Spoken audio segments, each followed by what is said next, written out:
தஞ்சை புதிய பஸ் நிலையத்தில் பகுதி நேர நூலகம் அமைக்கப்படுமா என சமூக ஆர்வலர்கள் எதிர்பார்க்கின்றனர். தஞ்சை புதிய பஸ் நிலையம் 1995ஆம் ஆண்டு உலக தமிழ் மாநாடு நடைபெற்ற போது கட்டப்பட்டது. இந்த பஸ் நிலையத்தில் ஒரு பகுதி வழியாக பஸ்கள் உள்ளே நுழைந்து இன்னொரு பகுதி வழியாக பஸ்கள் வெளியே சென்று வருகின்றன. இந்த இரண்டிற்கும் மைய பகுதியில் டவுன் பஸ்கள் வந்து செல்வதற்கான வழித்தடங்களும் உள்ளன. பின்பகுதியில் மருத்துவக் கல்லூரி செல்வதற்கான வழித்தடமும் உள்ளது. இந்த புதிய பஸ் நிலையத்திலிருந்து மதுரை, நெல்லை, நாகர்கோவில், திருச்செந்தூர், கோவை, திருச்சி, சென்னை, வேளாங்கண்ணி, புதுச்சேரி, சிதம்பரம், மயிலாடுதுறை, கும்பகோணம், பட்டுக்கோட்டை உள்ளிட்ட பல்வேறு இடங்களுக்கு பஸ்கள் இயக்கப்பட்டு வருகின்றன. இது தவிர தஞ்சை பழைய பஸ் நிலையத்திற்கும் பஸ்கள் இயக்கப்படுகின்றன. இந்த பஸ் நிலையம் இரவு, பகல் என 24 மணி நேரமும் பரபரப்புடன் காணப்படும். புதிய பஸ் நிலையத்தை சுற்றிலும் கல்லூரிகள், பள்ளிகள் என காணப்படுகின்றன.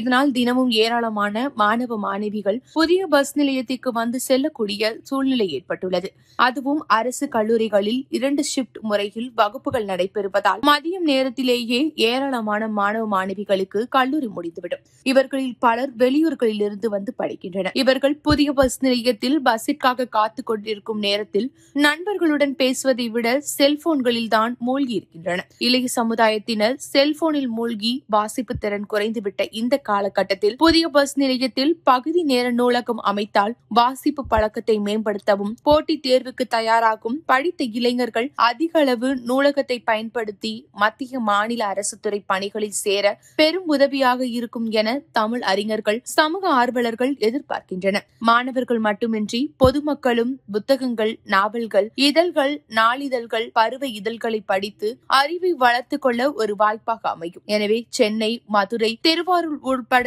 பல்வேறு ஊர்களில் பஸ் நிலையத்தில் பகுதி நேர நூலகங்கள் அமைக்கப்பட்டுள்ளதைப் போல் தஞ்சை புதிய பஸ் நிலையத்திலும் பகுதி நேர நூலகம் அமைக்க வேண்டும் என சமூக ஆர்வலர்கள் எதிர்பார்க்கின்றனர். மேலும் நூலகம் அமைக்கப்படுவதால் சமூக விரோத செயல்களையும் குறைக்க முடியும்.